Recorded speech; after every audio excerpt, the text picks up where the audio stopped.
what it's all for is I just want a good life. And I want everybody else, like, just have the best damn life you can. Like, that's what all the philosophy is for. I can't wait to get up in the morning. I don't sleep enough because I can't wait to get up in the morning, because it's all so much fun. I'm Tal Tsfany. At 40, I was introduced to a philosophy that transformed my life. My passion is applying philosophical principles towards a better, I might add, heroic life. Join me as I sit down with people that I find inspiring, guided by their authentic values that define who and how they pursue their happiness. These high-achieving individuals aren't just living a good enough life, they're flourishing. This is the happiest man alive. We're back in Austin. We're on our way to interview Professor Tara Smith. Tara is a very special person for me. She had an impact on me that I don't think she's aware of. She's a board member at the Ayn Rand Institute. This is how we know each other. And she's one of the most, I think, profound thinkers that I know. She has the ability to talk in the most abstract philosophical terms, but then immediately bring it down to earth in a way of like, and this is what you do, exactly this, and not that, and this is how you get confused, and this is how you do it. She gives you the most amazing examples from your life. And the fact that she is a professor of Objectivism, her speciality is Objectivism, is amazing because she's taking the best set of ideas that I know and she's applying it in the best possible ways. I remember when I was just getting into Objectivism, I came across a talk she did on YouTube. So the first part, she just hit me over the head with things like, what is happiness? Is it a thing? Can you hold it? What is it? Can you give it to other people? I mean, all the basic questions that I've like, wow, those are the most important strategic questions of life. And I don't know that I have any answers to what she's asking.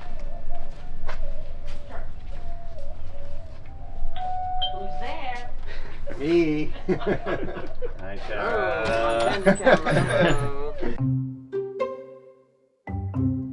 Another thing about Tara that I find really, really special is in very complex situations, she sees through things in ways that the most strategic minds in business don't see. She will tell you what's going to happen after you do A and you fail, and B and you try, and then you'll try C. Eventually that will happen. And she'll tell you what will happen, and it happens. Because she has such a penetrating view into values and motivations and what people really want, what they say they want, and what really is the reality of it. And what I've learned is to consult with Tara. Tara, I'm so excited to have this conversation with you. You're one of my favorite people. And Sweet. So what I do in the beginning of a conversation is I call it the hypothesis. And it's basically everything I know about you from the outside. And the idea is you tell me what's right about the hypothesis, but maybe I got it a little wrong. So, ready? Okay. Okay. So here we go. Since she was young, Tara's value-oriented and curious mind led her to ask a lot of whys.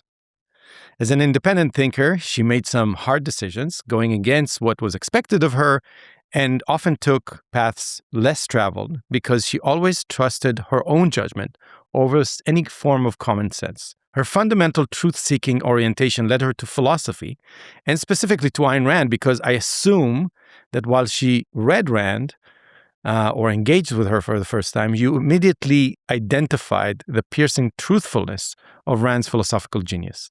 My hypothesis is that Tara's driving force is dual in nature, two forces and motivations that complement each other. One part is interested in the fundamental, big and abstract questions of life. This is why Tara is a professional philosopher. This is why she chose this profession. But what I think is actually a primary motivation is pretty concrete and specific and to the point, is the answer to the questions, how can Tara and anyone engaging with her work live a better life? Tara's career is driven by constant curiosity about topics and concepts she finds critical to living. Virtue, value, the good, the just, and fun. A lot of fun. She wants to dive deeper, unpack, and concretize those abstract concepts so we all truly understand what they mean to the point where they become guides to action. Tara's main goal is to create a level of clarity and certainty in answers to moral questions, which become a concrete, life-serving set of enduring principles. This is what makes Tara so unique in her ability to go up to high-level abstractions and immediately concretize her ideas in compelling real-life scenarios and examples. This also allows Tara to see things others can't in very complex situations. She internalized her principles so well that she can essentialize things extremely well and see through things. Tara loves life in the deepest sense of the word love. She's selective, highly selective with her values, but the ones she decides to pursue and are attended to carefully and earnestly. She protects her time and her sacred values because she esteems herself and the life she has built to herself over the years. Lastly, if I had to choose an Ayn Rand quote that describes Tara for me, it would be, and I changed one word in that quote to suit to you. My personal life is a postscript to my work. It consists of the sentence, and I mean it. Thank you. Did I get some things right? Thank you very much. You got a lot right. The very beginning was not right. Okay. I was not a curious kid. I was like a fat, dumb, and happy, whatever. Curiosity is not something I had as a kid. Asking a lot of why questions. No. That was not me. That was sort of, I had to build that somewhat. So I wasn't a naturally curious, inquisitive, I wonder why. But man, after that, you got a lot right. And so you spoke about a kind of dual interest in the abstract, and yes, very much what it's all for is I just want a good life. And I want everybody else, just have the best damn life you get. That's what all the philosophy is for. And that's very much the motivation and the drive for me. I don't know that you know how much impact some of your talks had on me in the sense of finally somebody's talking about the thing, the reason why we need philosophy and why. Good. And your talk, that 2-part talk about happiness, was phenomenal.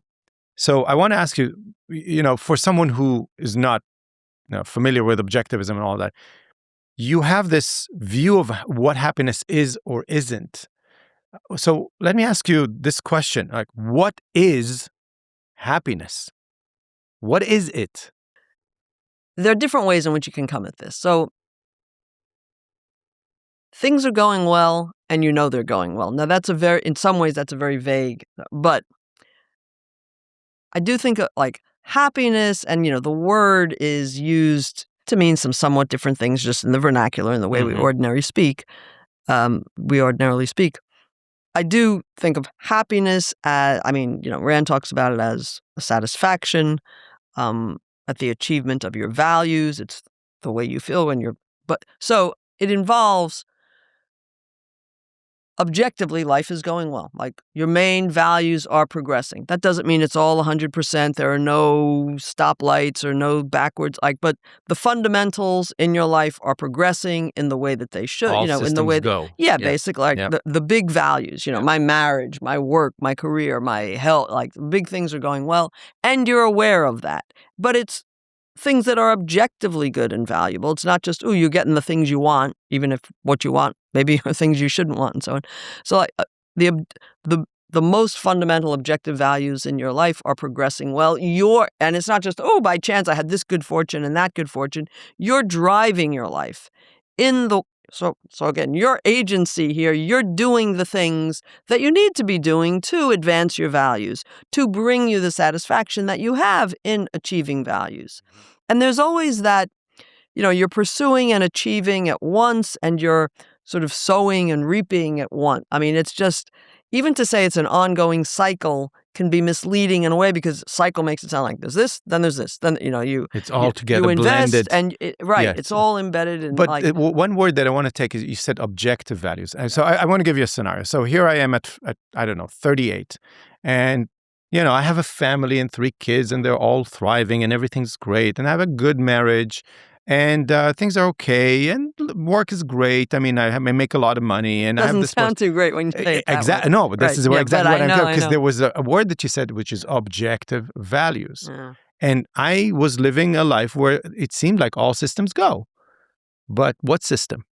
Whose system? So, can you talk a little bit about this objective values? What does it mean to find yourself, to find the values that are authentically yours, that are first-handed yours?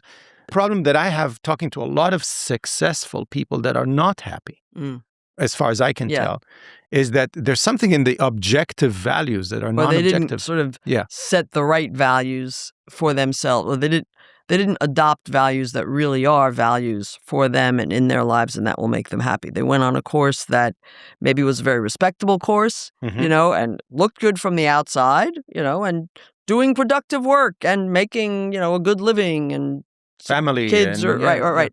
But I mean, what we've all got to find. If you really study the objectivist ethics, you learn that there are things that are, as a matter of fact, beneficial for you and not beneficial for you. And some of those are the generic goods of, food and housing and medicine when you're sick and that kind of thing.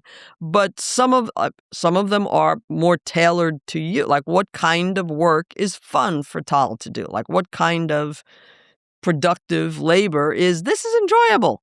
This isn't just, it pays the bills, it's respectable and so on, but, I really like doing this. And, sometimes people are cursed with, I put cursed in quotes there, they enjoy doing 3 or 4 different things, and they can enjoy it. But what you want to find in terms, in a way, I'm answering 2 different questions. I'm trying to answer 2 different questions at once. But what you want to find is what's most enriching for you, what's most rewarding for you, most enjoyable, and that you think this is a thing worth doing. This is bringing value to the world, to my world, and satisfying. Is that what it means to pursue your objective values? What does it mean to? What is the meaning of the word objective in objective values? Well, okay, so then we've got to go back to, the standard of objectivity comes from the actual demands of human beings' lives. When we get to things like career choice or life choice, let's should talk I about even the be personalized part of it. The universals are pretty easy, objective values that you need, like food and all that. Yeah. But I'm talking about the edge of, like, what kind of work do I choose for myself? Right. Do I go for the money? Do I go for the, or do I go for my, I don't know, drums always fascinated me, or public speaking always fun. Which do I go for? I mean, the objective in, like, Tal, who chose to be in IT for 20 years, not because he ever liked computers, because it was the easiest way to make money and to succeed. As soon as you say and put it that way, it's like, well, that sounds pretty stupid. No, I know it's stupid. This was easy. But I wanted to go not to the trivial things, to the non-trivial thing, which I think you said once that most people go for money because it's almost like a shared values. I'm not sure. Oh, okay. Yeah. I'm not sure I said. But they never find themselves beyond that. It's like, who are you? Why is Tara a philosopher and not a developer or I don't know. So there's not a vocation out there that's the right one for Tal, and you made a mistake for those 20 years. I mean, you might have made a mistake, but it's not because there was the vocation for Tal and you misidentified it for a long time. There is not sitting out there in the world the right objective, intrinsicist, in an intrinsicist sense of objective career for Tara to have pursued. But would you say there are realms that are wrong for Tal and right for Tal? Yes, and I also think there may well have been some options, and there are other ways to do the kind of thing that I do. So the kind of thing that I do in philosophy, there are some other careers in which I would have gotten to do some very similar sorts of work, I suppose, that would have given me some of the same satisfactions, both just in the enjoyment and in thinking this is worth doing. I mean, there are certain kinds of journalism, perhaps, I could have done. But what makes bookkeeping, for instance, wrong for Tara, and philosophy or journalism good for Tara? Taste, ability, and my regard for the significance of these things. And those are all, so again, taste is the one that most obviously sounds, well, that's a matter of taste. Like, you just enjoy this kind of doing this kind of thing, bookkeeping or this kind of thing. You enjoy one or the other a lot more. Well, that ought to count for something. That ought to count for a hell of a lot, given that it's your life that you're going to spend doing this, right? But it's not just enjoyment. It's what do I think is the value of this thing? I take philosophy I think it's incredibly valuable to everybody and in general, I value people and I want people to be happy. And like, man, they can be so much happier. They can live so much better. Part of what makes the work rewarding is not, it's enjoyable and I think it's valuable, but I'm growing by doing it. My best days at the office, so to speak, which are usually in just my home office, but are days that it's really hard. Like, many's the day that I'll come out and it's like, oh, it's really hard today, but it was really fun because the level of hard was, like, damn it, like I'm getting there. I might not have been there quite yet, or I might have had a really good day. You got a little breakthrough there. So my point is, it's challenging. It's not like easy fun, like eating ice cream. There you go. Okay. But there's a certain kind of challenge that is doable. It's not like over my, there's some things like, I can't do that. Maybe I can do it in 10 years. Like, that's over my, okay. But I think the kind of work that, part of what makes work rewarding is becoming more and more effective at the kind of thing you're doing. And when you're stretching yourself a little bit and, now I get this thing that had been hard, that's a satisfying thing too. And if you choose a certain kind of work, and I have certain friends who have chosen careers or let themselves sort of, lapse into these careers where you're capable of doing so much better. And they're not, it's like they're frustrated in their jobs, but they're kind of, I don't know. They're not allowing themselves even to be actively frustrated in their jobs, but they're not really happy in their jobs. They're not having the kind of more thriving enjoyment that they could be having had they been willing to try for the harder thing. But so opting for the safe.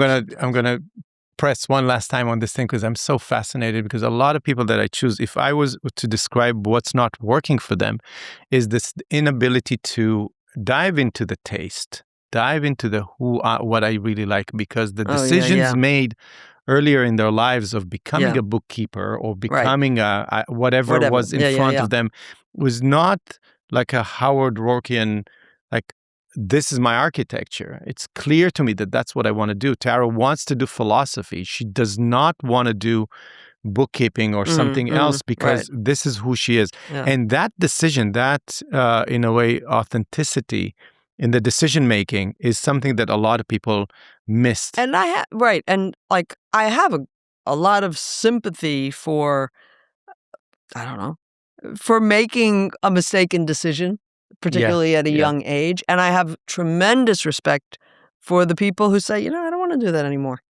I mean, the people like you and just other people, like, good friend of ours, did some sort of executive work at AT&T for many years and retired a little young so that she could go do something completely different in landscaping and is really liking that, but all sorts of people. And that's we courageous. have a lot of it. No, but it's exact. It's like, I know this is the convention. This is safe. Maybe I'm doing well at what I'm doing in terms of advancing and so on. I want to take a chance. I'm not a big chance taker, but because I think it shows well. I mean, throughout. No, don't you think? I've been yes. Yeah. So you don't have to make big changes. Yeah. I'm fortunate in that I made a few really big decisions early on that were good decisions. Yeah.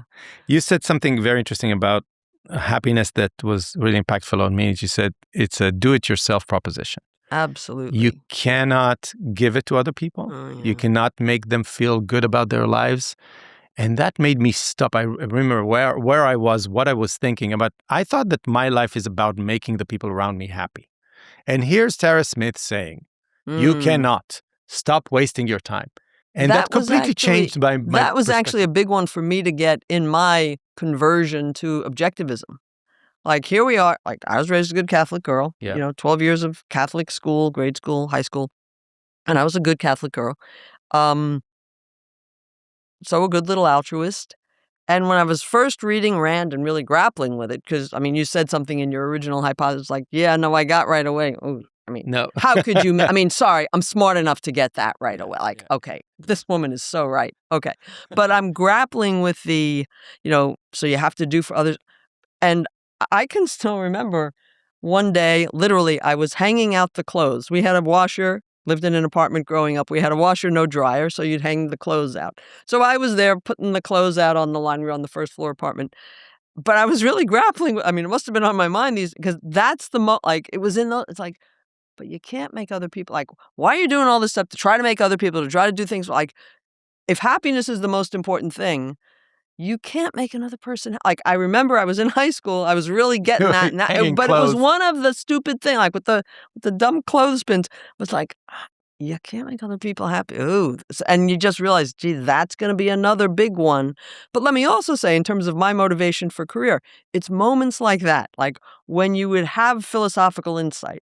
And also, I think, I saw, my God, from this woman, Ayn Rand, the philosophical insight and what a difference that made to your life. I mean, she showed me in that way too. She showed me the importance of philosophy, which gave me and I like working on these ideas and I like doing this kind of thing. So maybe I could make a living at that. I mean, that came a little bit later, but it's all of a piece. It's interesting to me to hear about your responses to Rand's characters. I mean, what did you read first? Was it The Fountainhead or Atlas? Or Fountainhead first. Yeah. So what was your reaction to Howard Roark? It's very blah in a way. Wow.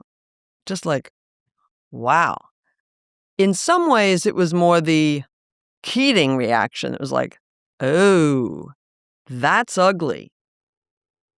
There's a lot of that in me, too.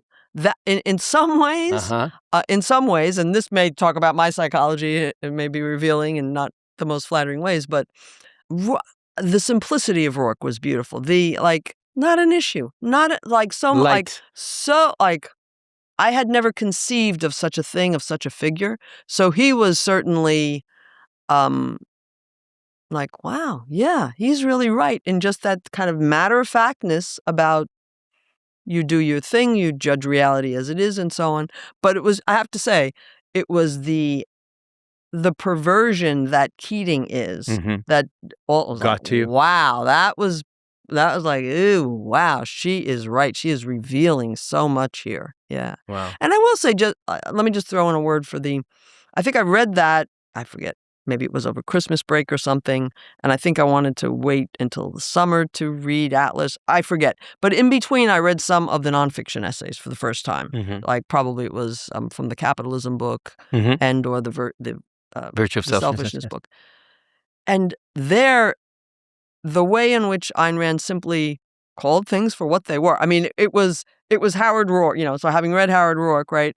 But she's just exposing, and all she's doing is calling things for what they were. Like, in a certain sense, all she's saying is A when she's talking about this economic policy or this foreign policy or whatever. Like, in a way, all she was doing was A. No, like you go under the surface and you're just getting things for what they are.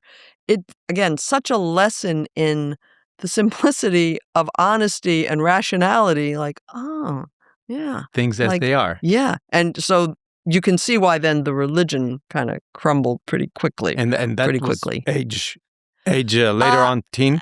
Like whatever you are when you're a senior in high school. I don't know, 17, something like that, 16, 17, something like that, yeah. And was that kind of the transformation for you in your life from the maybe child that did not ask a lot of whys? Yeah. Did she open like a window? I mean, I was interested. It's not like I was, I mean, I was following the things I was interested in law and politics and history and so on, somewhat by the time I was that old. But yeah, no, that's when then I became like, I mean, she makes you curious. How could we have been so wrong? How could I believe these stupid things that I'm like, why does everybody think that? Why does everybody think that? Why does everybody do that? So she, she helped waken my curiosity in a deeper way, for sure. Yeah. What I see in the way you think about things, you unpack things. You take. I try to.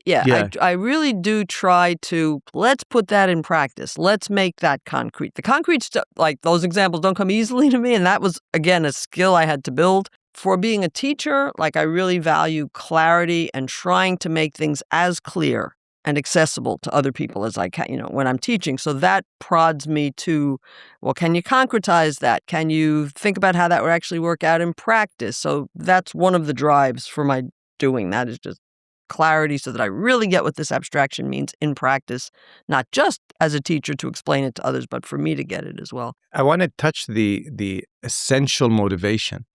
What is the drive? Because a lot of what I wrote is about, I'm trying to understand what drives Tara. And I see you animated where you get something, like almost like a crack open a meaning, and you are able to fully understand.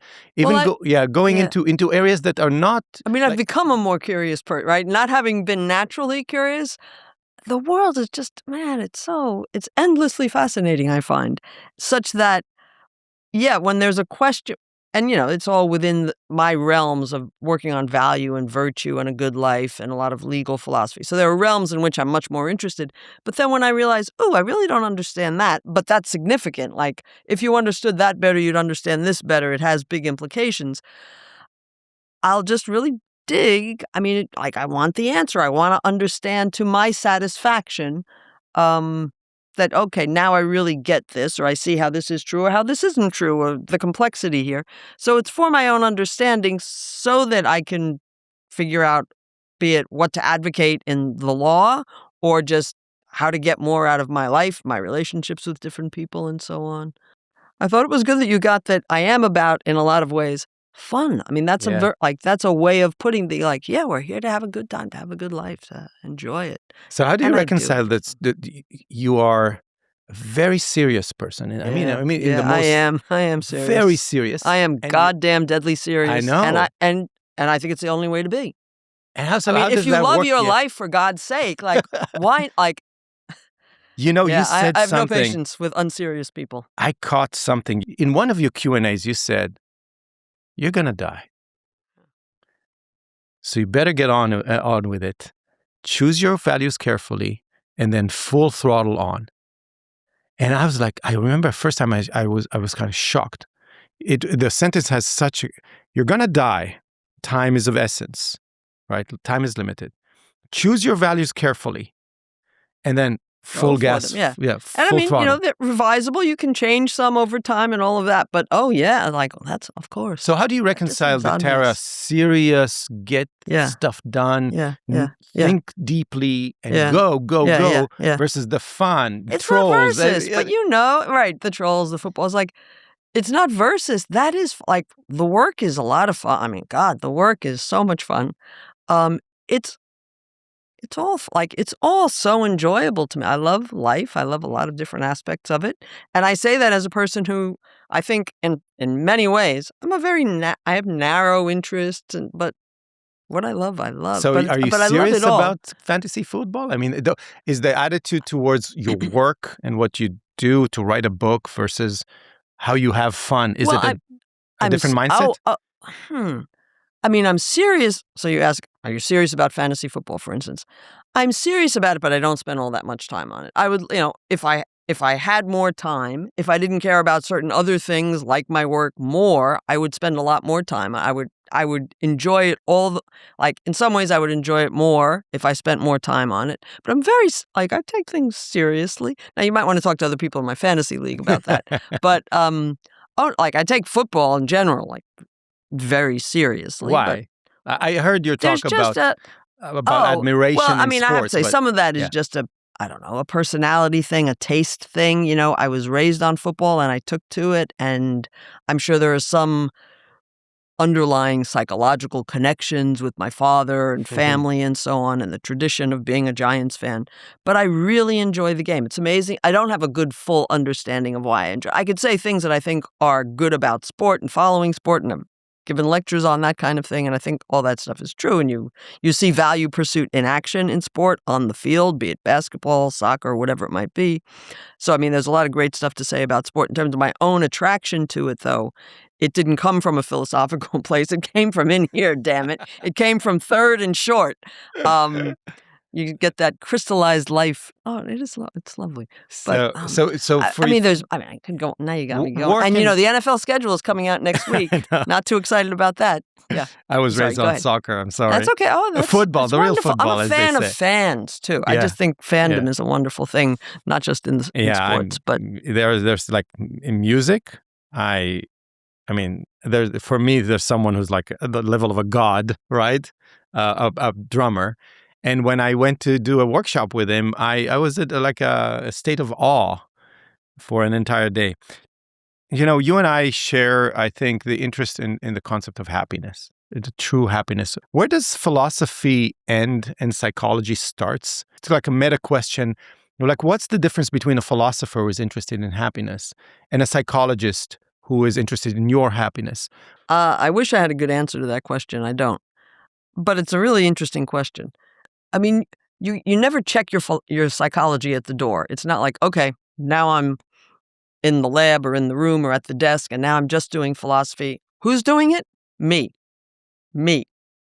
Conscious me, subconscious me. Tara, who was Tara at 10 years old with this experience and that formative experience, so it's not like you can disown your psychology at any point. And it's going to, I think, influence the way you understand ideas, the way you understand philosophical ideas.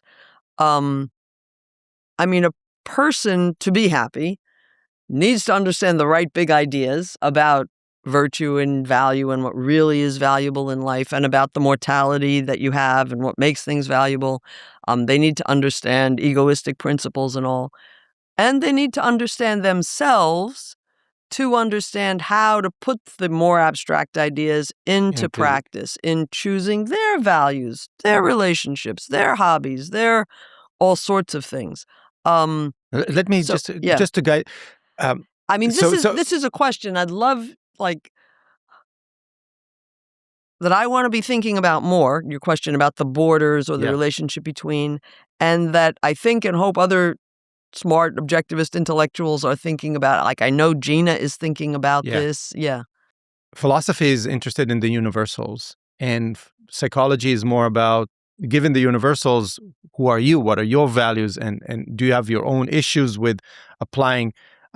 Do you see that this way, that the philosopher is more interested in the universals? Like if you take it to medicine, I think it's that's like a fair way to generic medicine, and the psychologist is more like your family doctor. That's like, given this generic universals we know about the human body, what are you? Well, in a way, it's more the technology. You might say psychology is more the technology of living the big idea, right? Okay. It's like, so now we're working with this automobile, we're working with this person, with her set of phobias or idiosyncrasy or whatever, good habits, bad habits psychologically, and putting that into play. So it's, I don't know, it's the technology of living. But, whether you have a therapist or not, and you and I know we agree on this, like introspection, knowing yourself, thinking about all sorts of things in a very active philosophical way, but also a psychological way, probing what's going on there. Why did I react the way I did? Why did I make this mistake? Why did I, what enabled me to do that good thing? Just introspection, including facing some of your psychological characteristics, the good and the ugly, that's crucial to living by the philosophical ideas of honesty and justice and integrity and so on. So you've got to integrate. I guess I started saying, whether or not you have a therapist, you need to be your own psychologist. Like, you need to be a therapist to yourself. You need to be a prober to put the philosophy in practice. But I suppose you could say the philosopher is more, what are the universals that will apply and do apply to everybody, whatever their neuroses or, if they have whatever. Like, what makes man qua man happy? Right. What will enable you to flourish as a human being? Okay, but I had this father who left me or left my mother when I was 6 years old, or I had this. Okay, and then we'll work out more of that and the psychological legacy. Right. But I think too, I've been glad that in recent years there's been a little bit more attention among objectivist intellectuals and others to the psychological dimension of life, because it's where we live. Again, you can't check your background at the door. And that's why, in my most recent book in moral philosophy, Egoism Without Permission, it's largely it's trying to grapple with some of the psychological baggage that we sometimes have left over from the philosophy that we might have rejected, the altruism, the collectivism, the mysticism of religious backgrounds and so on. But there is there's often subconscious baggage that gets in the way that's more tenacious, altruism is sticky. It's hard to get rid of. I've said that before. And you need to be introspective to find where those little germs of altruism are still polluting the way you see things and the way you approach things and what you do, and how you're guilted into going to that event you really don't want to go to or giving to that. So working on the psychological is a big help to having the happiness that what the philosophy is for. What is the work of a philosopher, and what What does it mean to be talented? So let me just backtrack. So just to say that, so I went off to college and I started as a government major, poli-sci, we call it government at Virginia. And then I ended up double majoring because I was finding the philosophy, the political theory more interesting than a lot of what they were teaching in the other government courses. And I was also taking from the philosophy department some political philosophy and other courses. And I liked the way the philosophers came at things because it was more fundamental. It was more about the principles. So I ended up double majoring. And let me tell you, the decision to go into philosophy, it didn't feel courageous. It just felt like, wow, I love thinking about these things. I love coming and talking with these professors in their office hours about these things. Again, when I realized one day, oh, he's getting paid to do this, to talk, like, I could do, like, I can be him. I could be him, maybe, you know. Now, of course, they would warn you even back then about how you're not going to get a job and all of that. But I just took my chances, and I was lucky there in that my family didn't give me, you know, you hear about families being very down on the idea of philosophy and all, and they didn't give me a hard, they were like, well, she seems to always know what she's doing, so, and it worked out. Oh, God, talent in philosophy. Like, what does it mean to be talented? Talent's a funny word because we often think of it as a natural thing. Like, well, they're talented at that. You know, in sports, we speak about that way and all. Some of the best philosophers, it's a self-made skill. They practice every day. They did it, I think, and I've gotten to know some of them well enough, I think, to say this, like, whatever their native talents, they made themselves the thinkers they are. And I'm very glad of it because I've benefited a lot, right? But talent, so I don't. Well, let's maybe turn it into what makes a good philosopher a good philosopher. What separates the really good ones from the average ones? I love that question, and I'd love to think more about that. And I'll say a few things, but that's a really interesting question. And I want your answer in a minute too, but let me say some things. I'll throw out a few just ideas that tenacity, perseverance, you don't let it go. God damn it. If there's still a question about this issue, you don't let it go in your own mind. I don't mean necessarily right away with other people and all, but it's like, if you're unsure about this wrinkle or this implication, you're the dog with the bone. Like, you are on it. I've seen that, like, and whether it's quiet or but like, he's not letting that, he's like realizing, no, I've seen that. So I think there's a kind of tenacity, but comes from an honesty of, I don't understand yet, or this isn't 100% clear to me, or I think this is the case, but this is a really serious wrinkle and it might not be. So I do think a lot of honesty about the issues that you're thinking about and a willingness to work like hell to sort it out. I do think clarity is crucial and really working to make what you're talking about, like, just transparent, like, I can see through this idea, and who is the master of clarity? Leonard Peikoff. When he would give, like, some of his lectures, and Opar, I mean, he would go into, now you might take it this way, he would go into like 11 different, like, slightly off, but that's the wrong way of understanding what she's saying about intrinsicism or what she's saying about the gold, or whatever it might be, a relatively narrow issue, a big issue, Anyway, I mean, he's a marvel of precision, but insistence on precision and a kind of perfection. I mean, a healthy kind of perfectionism. Yeah. And it took him. It's like, where is this damn book coming from? But, oh man, you're glad he took as long as he took because, like, he nails things. But that's a wonderful model of, I think, the kind of, I've got to get this right.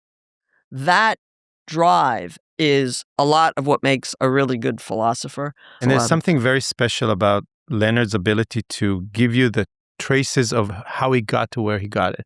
I mean, his stories about, causality walks and like how he got things wrong and rationalization. Yes. I mean, the whole thing about understanding objectivism is a whole reflection of how can you get it wrong? But it's very it's very honest. And it does two things. It shows you how easy it is. I mean, he is a smart man, right? Okay. So it shows you, like, these are mistakes that one can make. It's very inviting or welcoming in a certain way. Like, don't hate yourself if you make mistakes or if you feel stupid or like, oh, everybody else knows. But like, that's okay. Like, the way to learn and to come through it is this. But yes, he's What do you master think? teacher. What do you think is your unique competency? Or what do you think you're specifically good at? I mean, what makes you unique? I don't think I'm unique in this, but I think a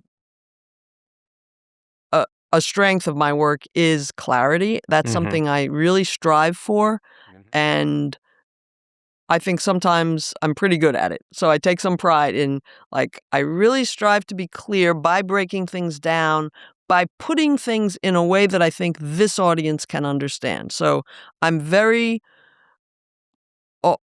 audience conscious. I'm Yes. like that kid in that freshman seminar or that grad student or that objectivist audience. Like, I'm really trying, whether it's a lecture or writing, to put myself in the seat, the mind of the projected reader, listener.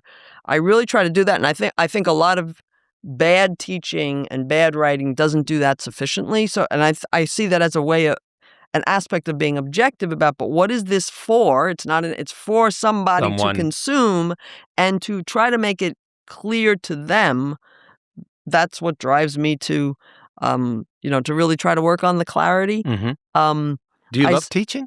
Do I love teaching? It's so much fun. Yes, I do. Yes, I do. I love it. It's so much fun. So what was the relationship between I'm here in my study, I'm cracking something up, I'm writing a book? I love them both. Both? I love them both. I still do. No, I've been teaching this class for ARU right now, or ARI. And I really enjoy mixing it up with people. It's even more fun when you're in person. That one's on Zoom. Yeah. But yes. No, I really enjoy the teaching. I really enjoy it when I feel like I'm effective as a teacher, and not every day. Just the other day, I thought I was very clumsy on a few points in class the other day, and I've been working on it, like working to inspect why did you not feel good about that class, or why? Yeah. But because it's like, no, that was not satisfactory at any rate. But it's very rewarding to feel efficacious at something you take so seriously, like helping people understand ideas better. So be it a UT class of we're just trying to understand this issue in philosophy of law about the First Amendment or the Fourth Amendment, or a class on the virtues like I'm teaching now. And it's fun opening up people's, like when you see the light bulb go off, or that kind of thing, or just exciting them about ideas. I have one last question about the kind of the career path that you chose. When I started working at ARI, I brought this mentality of a businessman. Okay, what needs to be done, right? And it took me about I joked it took me about a year and a half to slow down. You've slowed down. I did not slow down. No, I did not slow down. This is Tal slow? I don't work at the speed of Tal. I was just saying that to somebody the other day. Okay, go ahead. What I meant slow is down now. Slow down. Wait a second. You're not in business anymore. It's a different realm. I suddenly wait a second. I'm around people, and all they do is they sit down in their offices and they look at a computer screen. They're reading a book, and they're typing, and they're reading a book, and they're typing. There's no business going on. And what I've slowly realized is that it's a completely different domain of work. And so if you were to describe to someone, or maybe promote, because I know there's so many kids, I see so many kids out there, they just by default go to business. And they're they're making money, they're building it. It's so easy to see, I'm making this, it works. Right, the product is, What is the pleasure of an intellectual career? A career where you wake up in the morning and we're just at your home and it's quiet. There's no building going on. There's no lab drilling, where right. But there's thinking going on. Can you describe me the pleasure of having an intellectual life, a career? In some ways, that strikes me as an odd question. But no, I mean, it's not against anything. Oh, I didn't business. Think, but there's something so beautiful about. It's choosing just an intellectual a different kind of problem solving that you're doing. Right. I mean, this morning before you came, because as I said, you didn't show up till 8 o'clock. Well, damn it. I had a few hours at my desk before that, literally. And one thing I was doing was taking a crack at solving a problem that I've been thinking about in this paper that I'm writing on the Fourth Amendment, on, search and seizure.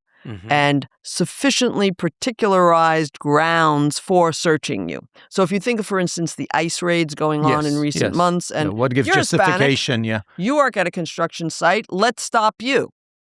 Gee, is that a sufficiently particularized reason to suspect you of being an illegal immigrant or having done anything wrong? The fact that you're Hispanic and so I'm writing a paper on that kind of issue. But it's really hard to articulate. It's easy to see that's way too crude. That's way too broad a basis. Right. It's much harder to articulate. So what's the right level of specificity? And that's been like, So I was working on that, but so I was working on that this morning, tapping out some ideas. I made a little good progress, which was great. Good.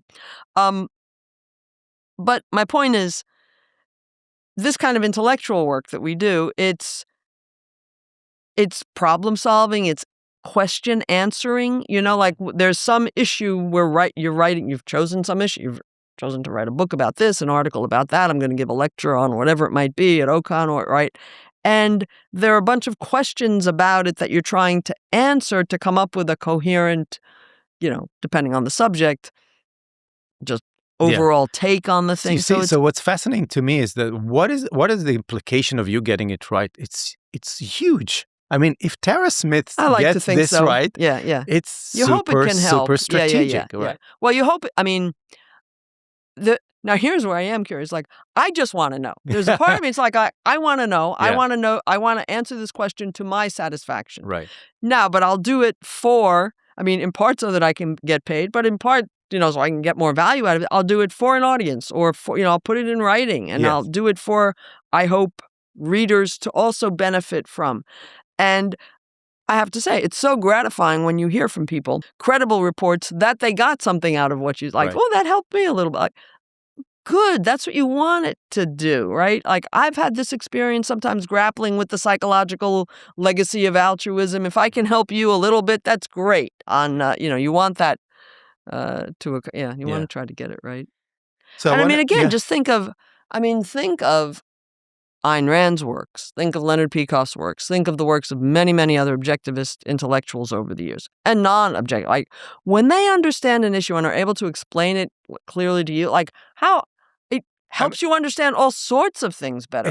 Your own stuff on economics. I think that Rand's philosophy, in a way, is an operating system for humans that is still misunderstood. Yeah, absolutely. It can change the world. An operating system is a good way to... Yeah. Oh, absolutely. The way I think about, when we talk to young kids is like, look, you can solve... And my talk at Porter was like, you can shoot rockets to the sky. I had Elon Musk, and what an amazing... But compare what Elon is solving, now, and electric cars and all, versus what Leonard solved. I mean, what is the... relationship between Elon Musk, the richest, pretty damn good, amazing. Right. But think about the domain. We're talking about like engineering versus theoretical physics. I know. Yeah, this is Einstein versus Elon Musk. Yeah. So for me, the way I'd like to think about it's like, do you really, when you're young, I want to change the world. I want to do something important. And I think the more intellectual and philosophical your domain is, you're just going deeper. And the implications and the stakes are higher, right? It's harder. Yeah. So, but it is. This in a way goes back to you asking earlier about philosophy and talent. The most.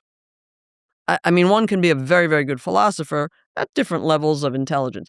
But the greatest philosophers are going to be pretty damn smart. And like Leonard again. Yes. Smart. What do you think about Ayn Rand? Yes. We're talking about some good minds. Yes. But again, it's what you do with your mind that's going to make all the difference. And they had to have the honesty and the interest in these. It's like, to persist to get to the truths of these things. You touched on Rand, so I have to before I go. What do you think is so unique about a mind like Rand? What is it? Is it? And I'll give you a couple of leads. Is it the ability to self-observe of what's going on in her ability to understand, to define concepts, to understand what's going on, to connect two things because she's thinking so fundamentally about what's going on in my mind? Is it the I think that helps observation. tremendously, the self-observation, and I'll come back to that in my own case in a minute. I definitely think that helps a lot and helped her a lot, and honesty about what she's doing. But she was doing such smart, healthy thing. You know what I mean? Yes. Like I look inside, it's like, oh, you got that mistake and you got that. Whereas, but again, there's just a kind of, she's got that Howard Roark sort of, this is the way it is, and just accepting of, like, just naming truths and accepting them for what they are, as opposed to, like, I think sometimes we make fights with things that we don't we need fight reality. to. Yeah. She accepts reality, and it's the right. the whole. So she was introspective. Yeah, I do think that's part of it. But whatever it was, something she turned up introspectively, or about her own processes, or about the external world, she just, that's the way it is. A is A, and faced it and saw the further, like, uncluttered by even subconscious forms of faking. Yeah. Sort of, she cleared the path. Exactly. God, if I had the secret to what made Ayn Rand. It's unbelievable. Ayn Rand, I don't know. Another thing, but I just have to, like, I don't know, there's something, it's almost like I just want to pause to say, oh man, Ayn Rand, wow. I just have to pay that, like, yeah. Wow. I can't imagine what it looks like to live life with that level of penetrating understanding of yourself and the world. And the more, also, I think the healthy, rational practices are cumulative. It's like compound interest or something. Right, it's like, exactly. It builds. The more you practice the right methods, the easier it is to practice the right methods, to see the integrations. You know what I mean? Like, yes. Like rationality breeds rationality, and honesty breeds honesty. And I think that's, like, she was building from early on, and whoa, we got the compound interest. Like, yeah. And she was so effective. And there's an analogy that Leonard uses. It's like she's standing on a mountain and she's looking around and she's seeing how everything is connected. And I was thinking to myself, how did she climb the mountain? She had to climb a mountain, right? So I guess that's I want to turn into another concept that I think you're uniquely qualified to talk about, which is self-esteem and the relationship of self-esteem to happiness, or to the things that I do and I pursue. How do you think of self-esteem? I know, I'll just preempt that, we know from Rand, she kind of broke it into like two parts: the self-efficacy of, like, am I able, and the self-worthiness of, like, am I worthy? And those two kind of need to work together. Yeah. But what is it for you, this evaluation of myself? And is it a prerequisite to happiness, or is it still the same thing? That's a really interesting those things one. work together, like you said. I want to say it's both, and I don't know if that's even a fair possible answer. But you build self-esteem, you build it. And Rand talks about pride and, moral ambitiousness as largely the way it's like how you lead your life. You will make yourself worthy or not. You will make yourself able or not.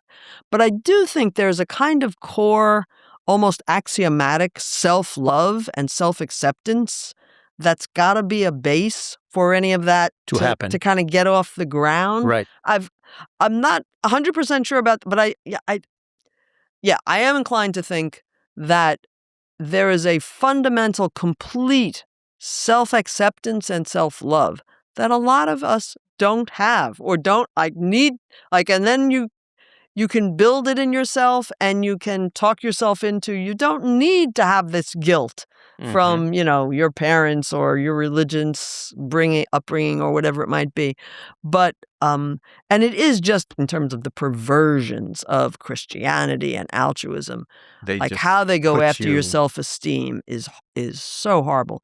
But, so I do tend to think that there is a fundamental self-love that is a prerequisite to then being able and worthy. But that's you've got to do that. You are earning your self-esteem, earning the right, the sort of authority, the honest self-assessment that's I esteem myself. I will say, a side comment, and this may be obvious, people with self-esteem are the best people to deal with. And so many people who are a little tricky to deal with, for all sorts of, in all sorts Yeah. of ways, man, so often it seems like they have self-esteem problems, right? Right. That they've always got this double agenda really going on. They're trying to do what they're doing, and they're trying to prove something, to vindicate themselves in some way, even in their own minds. There's some other agenda going on because they're not sufficiently comfortable, with themselves and So with their true. own Yeah. judgment and so on. Yeah. So self-esteem is one I think people need to work on more. And there's those stupid ideas about self-esteem that you get it from the esteem of the trophies and all Yeah. that. It's just so dumb. No, it is self-esteem. I've Yeah. thought a lot about it and try to reflect a lot of where does it start. And I think you're so right in that, for instance, religion and even, tribalism or things like that.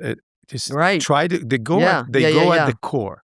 They go at the reason why even have self-esteem. It's it's not, it's Excuse me self-esteem. for right. I mean, excuse me for living, right? That's exactly. That's It's the it's altruist way. It's self-esteem is no, not the don't goal. excuse me Yeah, for living. yeah. It's what the hell, Yeah, right? Yeah, exactly. yeah. Egoism without permission.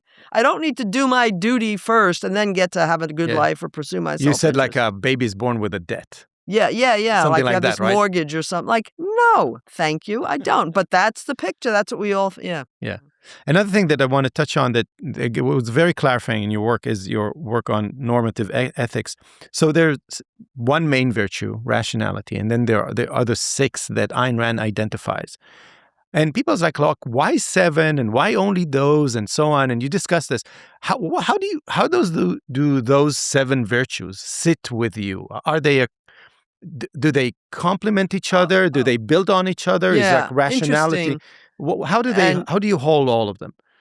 I hold them mostly as rationality, and then these 6 that are major domains of the application of rationality. However, just 2 days ago in my class teaching the virtues, I did talk a little bit about an alternative way of framing the 7, which really does come out of Rand's work. At one point, I think it's in the essay, The Objectivist Ethics, she talks about bridging with the values, the cardinal values in her view, reason, purpose, self-esteem. She says there something about their corresponding virtues, reason, rationality, Right. productiveness, and pride. And in her discussion there, really she's giving pride of place or preeminence to those 3, rationality, productiveness, pride, and then talking about justice, honesty, integrity, independence as aspects of rationality. But so there's a different way of framing them. I just want to I see. acknowledge. Okay. And that's, it comes right out of Rand's text. So actually, I think that's probably a better way of framing them. But my main way of thinking about them over the years, and I do think both of these are valid. They're all forms of rationality, I think, including productiveness and pride. Okay. And I think they do capture major domains of life in which you're going to face recurring questions of, for instance, with justice. You have to judge other people all the time. Who is this cameraman guy you brought here? What's he like? Is he any good at what he does? We'll see. Or I don't know if he's the editor. Are you any good as a CEO, as a questioner, as a drummer, or whatever? Yeah. But we're judging people all that. This comes up in all sorts of realms. It's a recurring issue for human beings. It's very fundamental. They're much more specialized. Well, if I'm on a jury or I'm on I'm grading papers, there are more specialized applications of judging people objectively and so on. But it's a big one, such that it rises to the level, I think, of being a virtue, a major area that you need to be concerned with applying your rationality to. Similarly with honesty or independence and so on. And I do think there are other good things to be in life.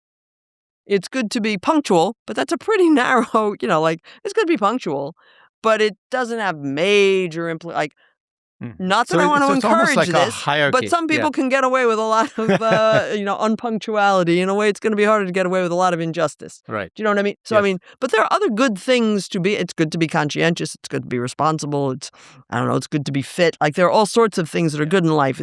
The 7 that we've mentioned, they don't exhaust the good ways but to be. hierarchically in a way that they're big in their implications on one's life. Yeah. Would you say No, it? these are you. Yeah. Yeah. Think about life without any one of them. He's true. he's honest. He's Your life would independent, break but apart. he's not really just, or he Things doesn't will really have fall apart, integrity. yeah. It's you can't even conceive. So they do hang together. Yeah. If you have one, lose one, you lose them all. All of them. Like, it's not like, well, I can just, have my cookies. I'll just cheat on justice here. I'll just cheat on the productiveness thing. Very independent. Like, no, you're not really very independent if you're not productive. You're like, they all kind fit of blend together. Yeah. But I have this view that when you talk about pride specifically, about moral ambitiousness, you get specifically animated. I guess I do. Why is that? Because you're damn serious? Yeah, no, I think it has to do with the seriousness. And the seriousness comes from the love of values and the love of life and the love of what human beings can be. And are, not just can be in some, dream way. Yeah. Oh, my God. Heroic. And beautiful. And think of depictions of the heroic. Oh, just lovely. What moves you in that realm? Like, right now, as I'm speaking, yeah. I hesitated to say it, but I'm actually thinking of some artworks. I'm thinking of a couple of photographs I have of Greek sculpture and beautiful men and beautiful chests. I'm thinking, I hope I'm allowed to say this, of some drawings that Revital Brooke did and showed me the other night that I have thought of a few times since, because they just render the human face in such glowing ways. Wow. And these are black and white drawings. But, you get the essence of a human being.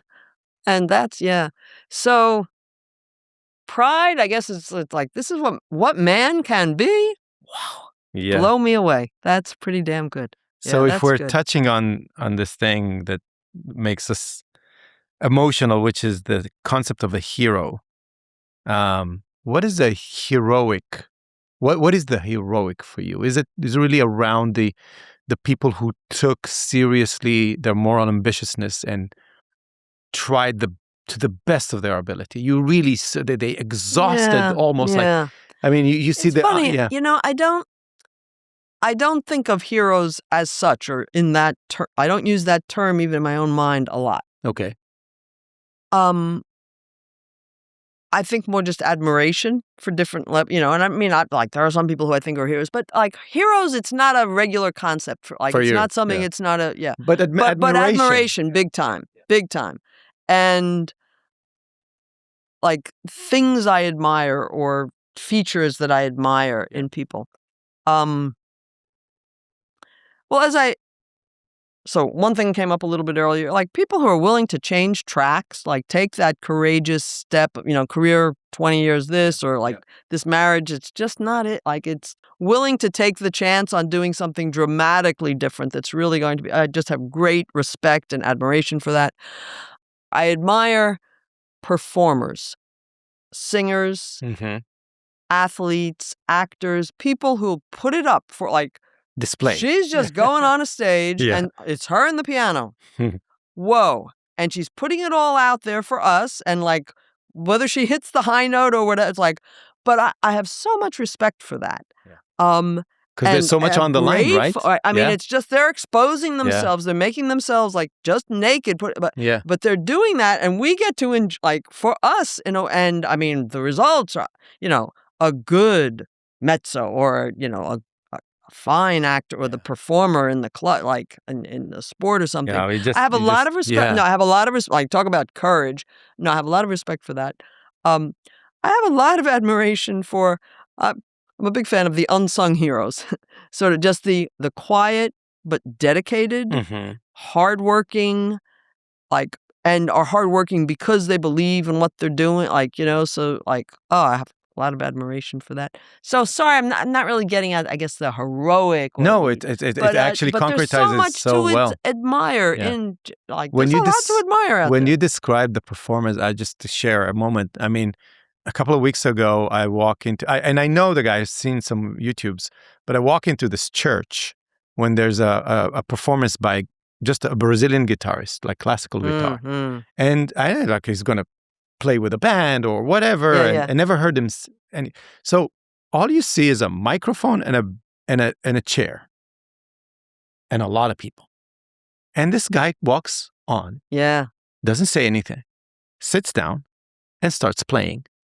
to the point where you see, I don't know how many, 500 people looking at him like that for 2 hours, and it was awe-inspiring. And then he walked out. And I was like, this is the best show I've ever seen. Yeah, that's wonderful. I'm struck by what? And I couldn't stop thinking about it for like hours later. This was mastery. No, sometimes, I mean, some of these they're fabulous. They bring us such beauty or such authenticity in an acting thing. And like, they're taking their chances by just going, like, I mean, I get nervous before I give a lecture. And you know me, I have 28 pages of notes, like, you know what I mean? But still, I'm nervous. Like, yes. And they're just, and they're so out I have there. great, I mean. And like, for me, it was again, what did he have to do to get to the level when he makes those things that look impossible seem so easy? I know. No, I mean, there's just why that kind of talent too. There's just What do you think about the state of the culture from that perspective, where heroes are either super, Marvel superheroes who are like out of this world, or maybe in sports? And those are the two domains. Where are all the amazing artists? Where are all the amazing, inspiring characters that come out of like Rand's books, or maybe from the Enlightenment era or the Renaissance era, where you talk about Greek art? Where are those people who sat down together in coffee, and you got Michelangelo and Da Vinci? So, I mean, where are the artists or the achievers? My question is, why aren't there more of those in today's culture? When people don't have the right ideas about important philosophical things, like when people don't value human life or life in the way that they should, and our culture doesn't, they're not going to be celebrating life in the arts that they do make, or and they're not celebrating heroism. And again, tribalism, individual heroism, those two don't go well together. You know what I mean? And I mean, collectivism, altruism, man, you're a worm. Like, I mean, the kinds of... Yes. So there's so much just denigration of human life that you're swimming against that in... in starting a what do you call it? A Waymo, or having to do anything good that's actually like you're against such a tide. So I mean, the culture certainly doesn't encourage good people to do truly good things in any realm. Like, no, you've got to be against. And art is, in a way, the celebration. Like you said, it's a celebration of it all. And the question is, what is there to celebrate? And what's so sad, I mean, the kinds of arts that are being produced these days. My partner Ann is always complaining about the, years ago it would be fun to read the arts and leisure section of the Times on Sunday. It would be fun. There'd be new and interesting things. And of course, you didn't think well of all of it. But like, and now it hasn't been fun for a long time. It's been actually just such a depressing sort of index of the culture. Yeah. And I don't even want to talk about the examples of, what they do to and they'll take great plays from the past and skew them in certain... I mean, it's not like, we'll do another production of Cyrano. I don't know. We'll deliberately throw a monkey wrench into, this is, I don't know, Hamlet at the honky tonk or whatever, and it's not even the same. Anyway, they just try pervert to destroy these things. The values. Yeah. One last thing, a question about Rand and philosophy in general. What do you think, knowing philosophy in general and Rand specifically, is her most important achievement? Impactful or impressive? Wow, that's a very good question. Epistemology. Concepts are objective. That's where it all starts. That's what it's all about. That, for me, has been a real key, and I do think that is the key. Getting the insight into how concepts are objective. Because even, starting out, I was most interested in the value portions of the philosophy, the ethics and the politics, primarily those two. Okay, not the aesthetics is obviously also a value area, but those were the two I was really interested in. But how can you say that rights are objective? How can you say that values are objective? Or earlier in our conversation, this is the objectively good career for you, or something, right? How can you say that anything is objective? That little book of the introduction, just an introduction, she's saying, but concepts are objective, getting the relational character of concepts, neither in the, it's neither in the thing nor just in the thinker. Getting that, that is the basis for the objectivity of every claim that she makes, such that when she's talking about happiness, when she's talking about capitalism, when she's talking about whatever, when she's talking about romantic art, there's an objective grounding for it. I think that's the real key and foundation. And the fact that she got that just from, how did I do it? She talks about the discussion that actually led her to think about it with a priest. And she said, he asked her about the kind of nature of concepts. She's like, I need to think about it. And then she thought about it. Yeah, she was a healthy specimen of a mind. Yeah, of a using this little book. I remember mind. going on a plane with it. It's like, okay, that's the next book I'm going to read. And it's going to take me maybe one flight to San Francisco. Yeah. 8 months later, with and a lifetime later. Yeah, I was marking the whole thing and no, I don't get it. I need to restart again and pay attention this time. And it was. No, that's really Let's talk about a little bit about today and your future. Like, what's next for you? I mean, what are you working on that excites you now? That I get excited about whatever I'm working on in a way because I have all these fun questions. But right now I've been working on privacy-related issues for a few years, writing some papers on privacy, largely legal questions about privacy. I brought up the Fourth Amendment earlier, that's the search and seizure. You may not come into my house without a warrant. Yep. It's that warrant, that whole area. But in addition to writing about some of the legal dimensions, I'm very interested just in the value of privacy. Even if your right to privacy is perfectly respected and all, should you be private? People have very different gradations of how private or how reserved they are, how much they put out there on Facebook, what they wear or don't wear on the beach in France or in Israel, very different cultures have different conventions about privacy. Individuals are very true. Is it just a matter of taste? Is there some real value to being is there an objective value? One of my questions, is there an objective value to being private, at least within a certain domain? And I think there is. Smart objectivists disagree with me. Some smart objectivists agree with me, and they're right.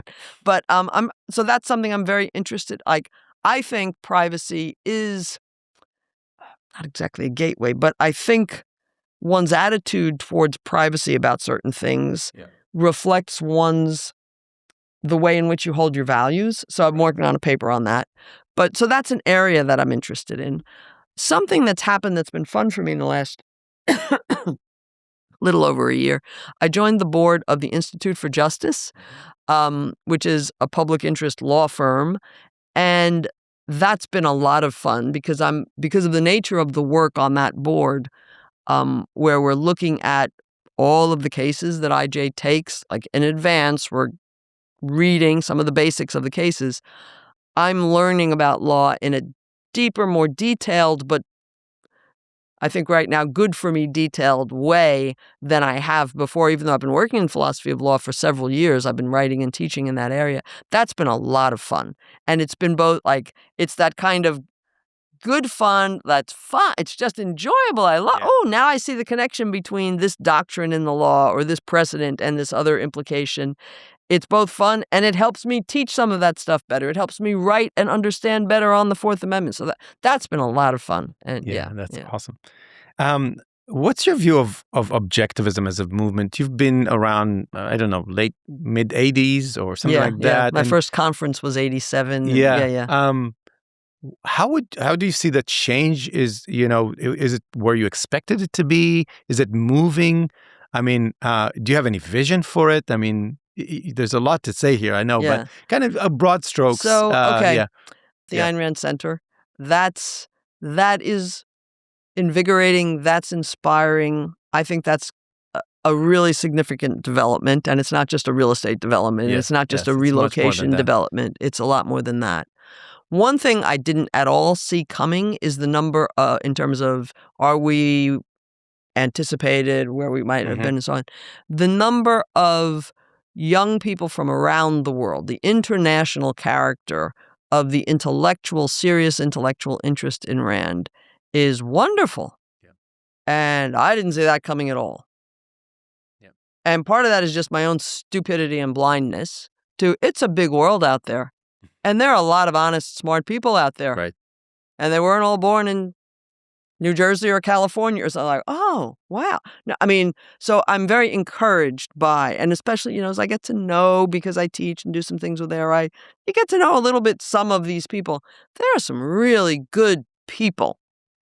And I don't know everybody as well, but there are some good minds and good, honest minds out there. And that gives me great hope for mankind and for objectivism. Yeah. That's been wonderful. And that ARI has been, to its credit, like from several years ago, we were like, we got to pay more attention. And that has, I think, paid off and is doing very well. I think it's not just that they're everybody. there. They need to be presented with a vision. Like you said, like in a sense, she exists. She has something to offer you. So putting the books in their hands and letting them go through the experience that you and I went to. Other people. And and then meet the people that carry the ideas. Actual people. Yeah, and it's like, wow. Yes. Yeah. I remember my first trip to the first OCON is like, who am I going to see? I mean, am I the only crazy person who thinks this is the most important thing in the world? Yeah. And what I came to see is like, there's some people who actually take it very seriously and they're they're admiring. Right. I can admire them. And there's some people that understand the ideas, but they don't practice it. And so it's a vast. And I think what really works is to bring to a young person not only the ideas, but the application of the ideas. And this is what it looks like. Yes. And on that, I will say, we were talking earlier, Leonard would be, he would be very honest in a somewhat self-deprecating way. But I mean, to just show people like, I made these dumb and so on. I think it's really important to do that. That is not just to show all your stupid errors, but I like in teaching, I try to be, for constructive purposes, I think sometimes, like very honest about dumb mistakes I've made or how I had to really consciously decide to work on the virtue of independence, just to let them know it's not automatic. It's not like you read the books, you get them, and it all just, it's like we're people, we're psychologies, we're works in progress. But I actually, like, I'm conscious of myself when I'm teaching, I'm also conscious of myself, like, as a model, as an objectivist, as a person of how to lead your life. I know you've had this experience where sometimes people come out of the woodwork, and they might be in their 50s or 60s or 70s or 80s, and you never knew they were an objectivist or had any interest. And it, maybe it's because they've left money to the Institute. So I know you've had that kind of experience. But though there are these experiences where somebody you never knew had been influenced by Rand, so they weren't coming to conferences. They weren't on any mailing lists, but oh, wow, they either got something really important and it helped them lead their lives as whatever they were, or whatever, in a different way. Just a few weeks ago, a friend sent me an article by a woman, a literature professor, and it wasn't, she sent it's a friend who doesn't know me really well or know objectivism really well, but I thought you'd be interested in this because it talks about objectivism. And, I started the article and it was praising Ayn Rand highly. So I'm waiting for the other foot to drop. Like, right. This is by a literature professor, right? Yeah. The other foot never fell. It was like, wait a minute. This is like, she was talking about AI at the article and talking about second-handedness and using that term. Oh, wow. And using it correctly and going into the epistemology a little bit and getting it all basically right and saying some really interesting things about worries about LLMs, but also like praising LLMs and so on. But it's like, who is this person? Anybody ever hear of her? Nobody that I know in the intellectual, has ever heard of this woman. Yeah. And then a little communication with the woman. She's a specialist in African-American literature. She says, because Ayn Rand's essay on racism got me into that.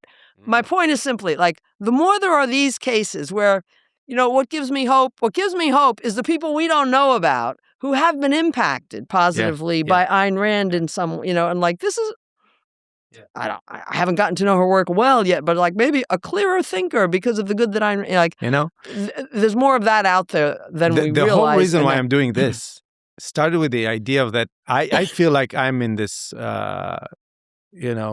distortion field of optimism where I get to meet people like you and people like, that are closer, but also people who are kind of hovering around. And we saw that, with projects like the Ayn Rand Center, where people came out of the woodwork. Yeah, Where were you before? Now, because I think we are underestimating dramatically what Ayn Rand's effect Impact, on psychologies of people. I would meet. It's crazy. I would go to business conferences or things like that. Ayn Rand, she changed my life. I'm like, seriously, changed your life, and you've never. I didn't know you guys existed. It's like, okay, so it's just like they take her work personally, right, and they take it on. It's like, that was a great book. They don't become intellectuals, or they don't, but they're delivering, and that's what it's all for. It is living your life.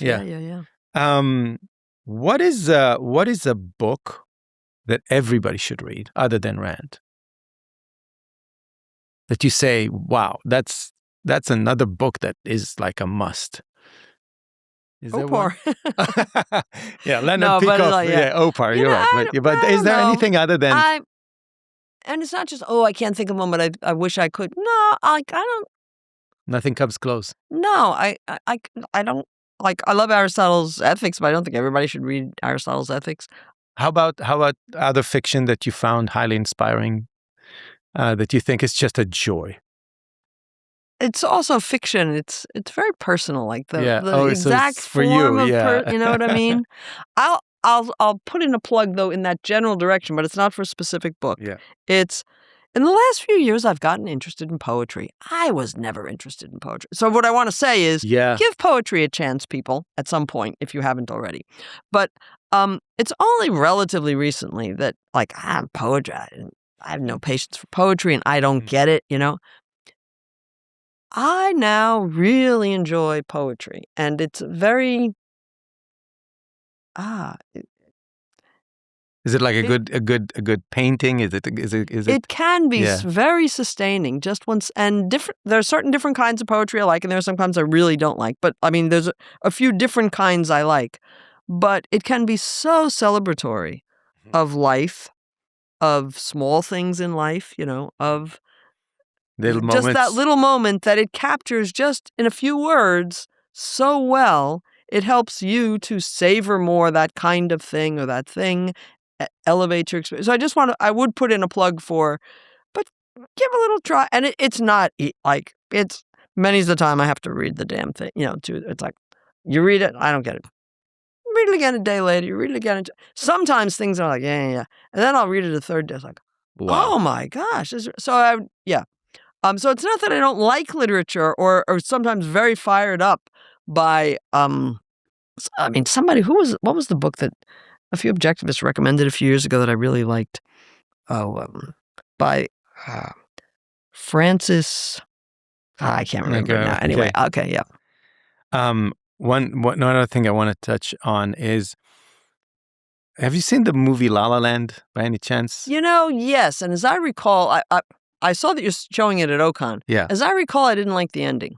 Yeah. I have a very bad memory for movies, I should say. I have a very bad memory. Yeah. But as I recall, I was enjoying it and liking it, and then it was like, hey, wait a minute. But I forget what the ending was. The ending was basically them getting together, and there's a whole kind of side where what would life be like if they stayed together, and what is life like? They chose to separate and live their own lives, fulfilling themselves deeply. She's an actress and he's a jazz player, and they're meeting, and there's this conflict between the fact that they're happy in their lives, deeply happy, but they're not together, and that was a kind of sad, happy moment. The reason why I brought up there's this one shot at the end of it where they're looking at each other, and there's a little nod about. I forget that. Yeah. Oh, okay. Sorry. So by the way, it took me I think like a good piece of art. I watched it several times to really appreciate how. I think there's layers and layers. But you're okay with the ending now? I'm more than okay with the ending, because I think if you really go down to the bottom of what he's trying to say, there is like the values matter. And you stay true, so that they were even if it means that when you're young and you have the love of your life, and he says to you, you need to go to Paris because you need to pursue. Yeah. Because if you're going to stay with me, knowing that you never pursued what you wanted, and but he's making very clear what is the price that was paid. That love never happened. But the reason why I brought it up is that moment of the little nod to yourself or to someone else to say, we're doing it right. Oh, yeah. What is that nod, like inner nod to you where you say, a life well lived, We're in the process of... Well, I mean, the main thing when you bring this up that I think is, Anne and I, we're good. We know we're good, and we're conscious of it. And I will say, with age, you're more conscious of it and express it, which is really great. Like, I talked about making some good decisions early on. That was the other main one I had in mind. I just wake up so often, and I can't wait to get up in the morning. I don't sleep enough because I can't wait to get up in the morning because it's all so much fun. Yeah. Because I still feel like I'm 6 years old and I'm just running down the stoop to play with my cousins and just have fun. And I'm aware of the fact that that's my attitude. It's like, you must, like, that's good. Like that you're able to have that attitude. That doesn't say I'm not aggravated or, have various frustrations that will also, agitate me at times. But you give yourself the nod of no, I mean, I know, no, this is great. I still feel like I just live a charmed life that, no, I really do in a lot of ways. There's something that I'd like to come back to. Well, I mean, there's no, it doesn't fit in exactly, but let me say, in talking about things and kinds of people I admire and performers and people who make big, I do admire people who are also willing to be leaders, take on the big company, take on the Ayn Rand Institute. So I mean, leaders and people who are willing to, and they're going to take the heat and but people who just I mean, I have great admiration for that. It's a little like performance, it's putting yourself on and just in the front. But but I have great admiration for you, Tal. Thank you. Well, coming from you, Tara, it means a lot.